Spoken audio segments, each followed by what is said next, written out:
All right, so we're going to work on helping to improve the overhead position, whether it be for a press or for a hang. Regardless of the two, we're really trying to optimize overall just shoulder muscle control, and it involves really specific types of training. Continuing to press, continuing to pull won't necessarily give us some of the, won't fill some of the gaps that we're missing in the rest of the other training that we need to do. So first what we're going to do here is going to be a resisted band pull apart. A lot of times what I'll see people do is they'll grab their band and they'll go with a thumb facing each other position, basically internally rotating the shoulder, and go through their band pull aparts this way. Now in an internal rotated shoulder position, this is an angle that more ideally lines up the fibers of the posterior delt, but really doesn't do much for kind of firing the additional fibers of the rotator cuff, two of which are external rotators, and as well the middle and lower trap, and as well the rhomboid. So it's all the muscles of the back we need to help and improve shoulder control in the push or pull mechanism when in overhead.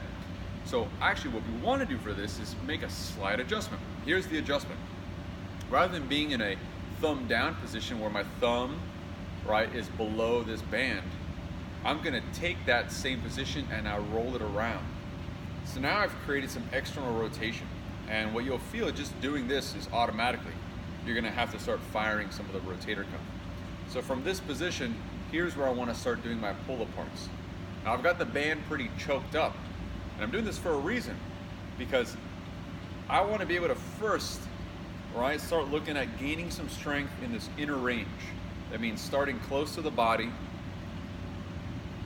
Okay, and as I ideally get stronger, I can loosen that up a little bit and now pull a little bit further out. And again, I've got that external rotation. You can see the band, I'm actually having to rotate the band around my hand, which also influences some resistance towards that position, even from the actual wrist itself, which can sometimes be a limiting factor. So again, I got my external rotation, band pull apart, and from the back, we're attempting to not have the motion look like this, where the trap is all arched up. We're attempting to keep the shoulder blades down and relaxed